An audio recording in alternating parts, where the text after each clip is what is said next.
Bueno, vamos a cerrar el evento con un bonus. Vamos a hablar de un nuevo dispositivo para una nueva opción terapéutica para pacientes con insuficiencia cardíaca, que es el Lateral Flow Regulator, que si bien no estamos haciendo un tratamiento a una patología estructural, digamos, estamos haciendo una solución estructural a una patología cardíaca, digamos, muy prevalente, que es la insuficiencia cardíaca.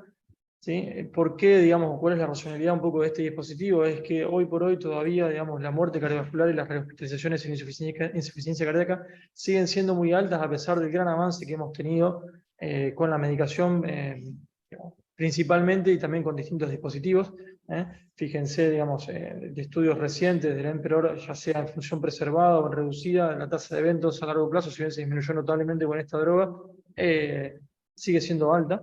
Y eso ha dado, digamos, lugar a investigación de distintas terapias endovasculares para mejorar el pronóstico, y nos vamos a centrar específicamente en el desarrollo de shunts interatriales, con el objetivo de disminuir la presión, digamos, en aurícula izquierda y hacer una descompresión izquierda.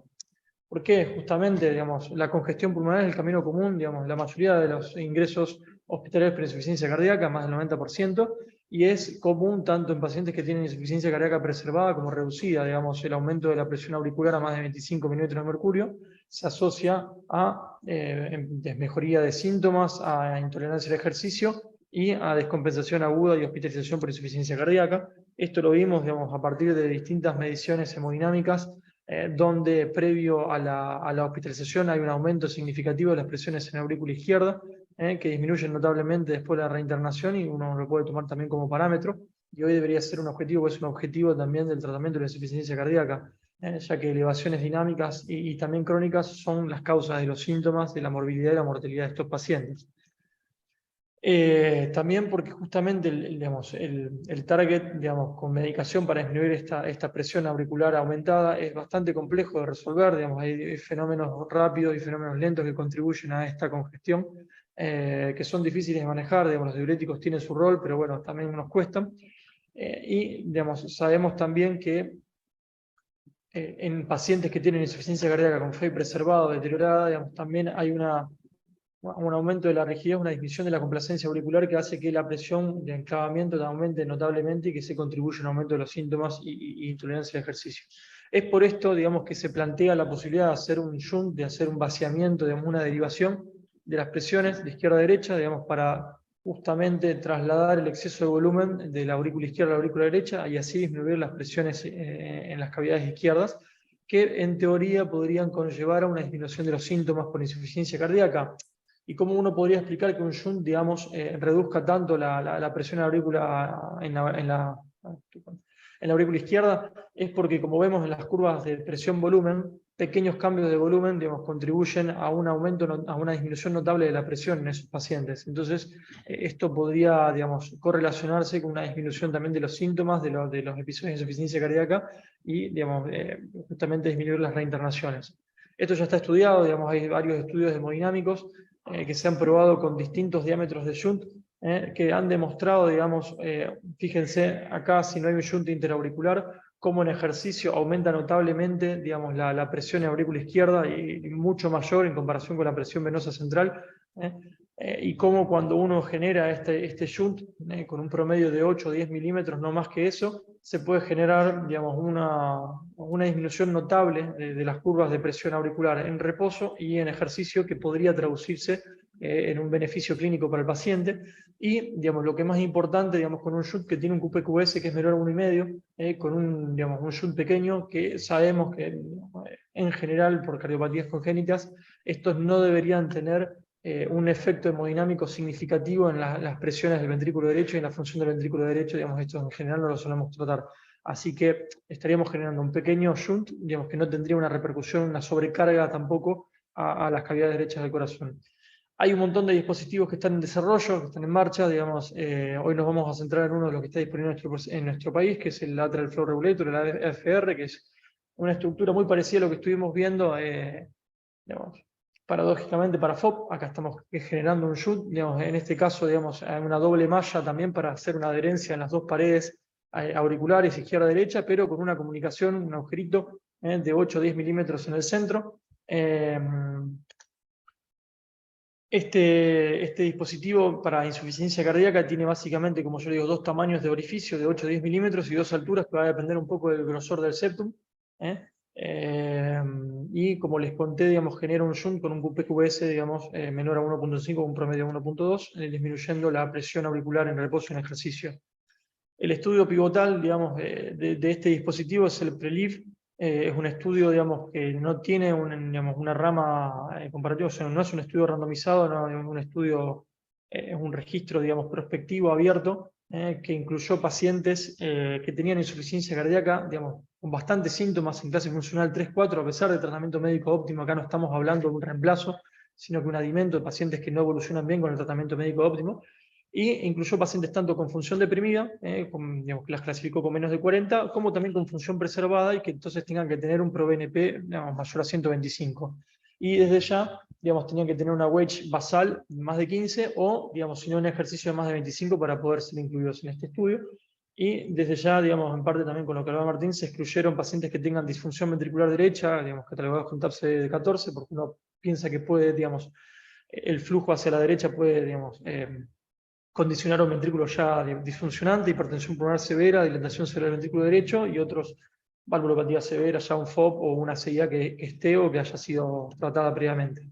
Este es un poco, digamos, el flowchart del estudio. Se incluyeron más o menos, se escribieron 80 pacientes, se incluyeron finalmente 53 pacientes y se evaluó, digamos, eventos relacionados al dispositivo y también parámetros hemodinámicos a 3 meses y parámetros clínicos también.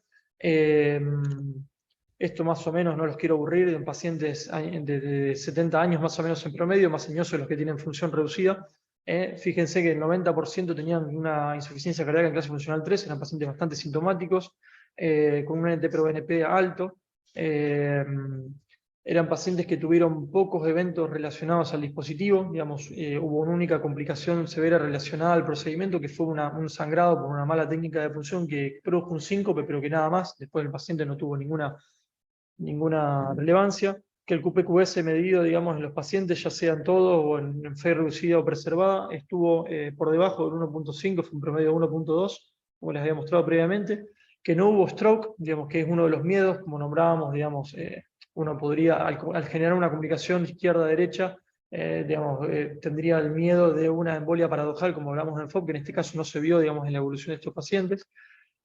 Y básicamente el protocolo que hicieron fue, todo paciente entraba, se hacía un cateterismo derecho y digamos, ya con intención de tratamiento. Si tenía una wedge mayor a 15, ahí mismo se hacía un implante, digamos, con un dispositivo, una fenestra de 8 milímetros, y la altura dependía del grosor del septum, que eso ya escapa un poco. Pero si la wedge era menor a 15, entonces se le hacía hacer ejercicio, y ahí solamente de los pacientes que tenían una wedge mayor a 25, se ponía un dispositivo, en este caso más grande, de 10 milímetros.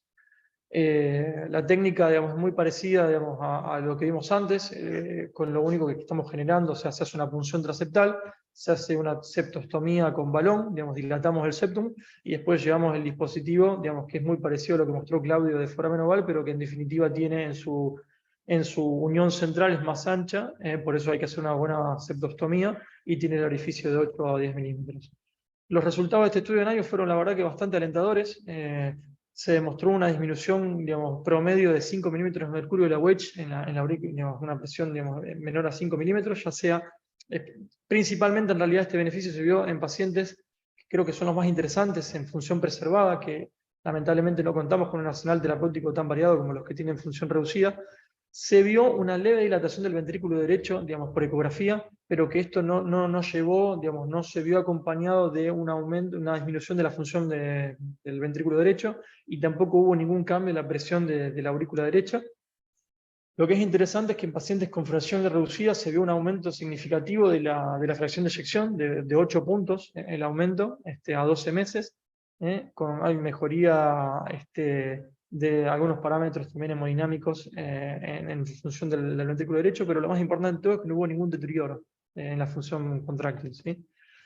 Y esto por ahí, digamos, lo más interesante. Fíjense que más del 90% tenían una clase funcional 3, y globalmente, digamos, y al año, más del 70% de los pacientes, o casi el 70% de los pacientes tenían una clase funcional 1-2. Digamos. O sea que son pacientes que realmente estaban muy sintomáticos y les mejoramos la calidad de vida con esta intervención, ¿sí?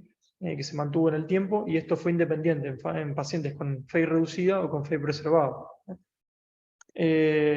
Hubo también, digamos, mejoría en la calidad de vida evaluada por el cuestionario de Kansas, mejoría también del test de caminata, en promedio 50 metros al año, digamos, el basal era de 200 metros, era muy bajo, y digamos, no hubo disminución significativa, fue muy errático, digamos, la medición en NT-proBNP basal, y en el seguimiento no hubo una mejoría en este sentido. Además, hizo una comparación, digamos, teniendo en cuenta la evolución esperada desde estos pacientes con insuficiencia cardíaca, digamos, teniendo en cuenta un metaanálisis global, digamos, de insuficiencia cardíaca, y si bien no es una comparación directa, digamos, se demostró una disminución de la mortalidad del 50% con lo predecido para esos candidatos, lo que hace que esto sea realmente alentador, teniendo en cuenta igualmente que son estudios que no tienen un grupo comparador, siempre, digamos, es necesario, digamos, confirmarlo con estudios randomizados, pero habla de la factibilidad del procedimiento, 98% de éxito en el procedimiento. No, en este dispositivo puntualmente no hubo una oclusión del shunt que se vio en otros dispositivos al año, no hubo stroke, no hubo, digamos, desmejoría de la función ventricular derecha o de los parámetros de función de las presiones derechas, y sí se estuvo acompañado de mejoría franca de los parámetros hemodinámicos y una mejoría en la calidad de vida. O sea que realmente es atractivo. Este año se publicó un estudio randomizado con otro dispositivo que lamentablemente, digamos, no tuvo, digamos, el resultado que nos hubiera gustado. Fueron 620 pacientes que se randomizaron, distintos criterios de inclusión y exclusión, que por ahí, digamos, excede un poco a la charla de hoy, pero cuando se comparó hace meses no hubo diferencias en el endpoint combinado de muerte cardiovascular o accidente cerebrovascular y demás, y tampoco hubo, digamos, una disminución de los eventos relacionados a insuficiencia cardíaca. Entonces, sí hubo en estos pacientes una mejoría en la clase funcional en comparación con el otro grupo que se hizo un procedimiento sham, digamos, o sea, se simuló el procedimiento. Pero lo interesante es que esto nos da también mucha información para tratar de seleccionar cuál es el paciente que se puede llegar a beneficiar. ¿Sí? En un análisis preespecificado de subgrupos, digamos, el beneficio fue sobre todo, o en realidad no hubo beneficio, hubo incluso daño en pacientes que tenían ya enfermedad vascular pulmonar establecida. Que eso, digamos, tiene sentido, pero no fue establecido en ese momento. Entonces se hizo un análisis post-hoc y se vio que claramente, digamos, pacientes que tienen enfermedad vascular, digamos, ya establecida pulmonar, no solamente no le vamos a estar haciendo un beneficio, sino que probablemente les estemos haciendo un daño con esta comunicación interauricular. Entonces, eso ya también nos da a las pautas, digamos, el foco en el que nos tenemos que centralizar. Pacientes con insuficiencia cardíaca con fe preservada, que tengan WAGE, digamos, alta, en ejercicio, digamos, que tenga que excluir disfunción ventricular derecha, o, digamos, también definir, digamos, la enfermedad ya vascular definida. Esto probablemente nos haga pensar en un paciente que se podría beneficiar de esta terapéutica. Yo no creo que este estudio haya sido un estudio negativo, creo que es un estudio que nos dio mucha información para poder planificar el día de mañana.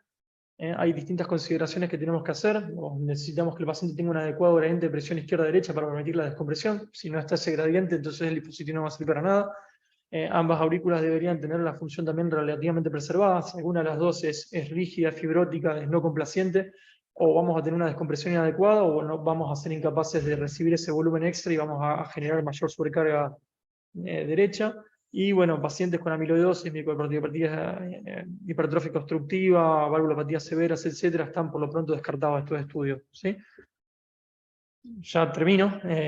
Digamos, dispositivo también se ha usado, digamos, en forma compasiva para pacientes con hipertensión pulmonar severa, digamos, intrancable, y ahora lo que se busca es lo contrario, es hacer un shunt de derecha a izquierda, digamos, para aliviar los síntomas, y ha tenido muy buenos resultados en pocos pacientes, mejoría, digamos, clínica sobre todo, digamos, con una buena tolerancia a la desaturación, digamos, que le genera ese shunt de derecha a izquierda, pero la verdad que muy bueno. No sé qué pasó, que se me desconfiguraron las diapositivas, pero son muy buenos datos alentadores, y en conclusión les queríamos presentar este dispositivo porque nos parece que es atractivo, especialmente para pacientes sintomáticos sin respecto al tratamiento médico óptimo. Es verdad que todavía nos falta más información, digamos, y que hoy por hoy uno tiene que tener mucha, digamos, precaución a discutir bien, digamos, este implante, pero creo que, digamos, los resultados iniciales son alentadores. Creo que un target, digamos, específicamente atractivo es, como comentaba antes, los pacientes con insuficiencia cardíaca con fe preservada, que son bastante resistentes o no tenemos tanto arsenal terapéutico para poder manejarlos, y es verdad que también tenemos que tener a la vista, digamos, qué efectos va a tener a largo plazo en algunos ítems que fui mencionando, como por ejemplo el ACV, a ver si aumenta o no. Hasta ahora todos los estudios no han mostrado un aumento, digamos, de ACV. ¿Qué conllevaría el aumento de la presión venosa central, digamos, en forma crónica? Digamos, por lo pronto no se ha visto ni reflejado en ningún condimento, en ninguna falla renal ni empeoramiento de la función renal o hepática, y también, digamos, en la función ventricular derecha. Son cositas que vamos a tener que ir estudiando, pero desde ya que nos pareció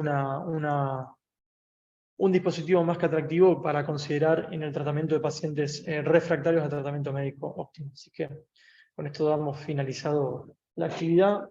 No sé si hay preguntas. Muy bueno.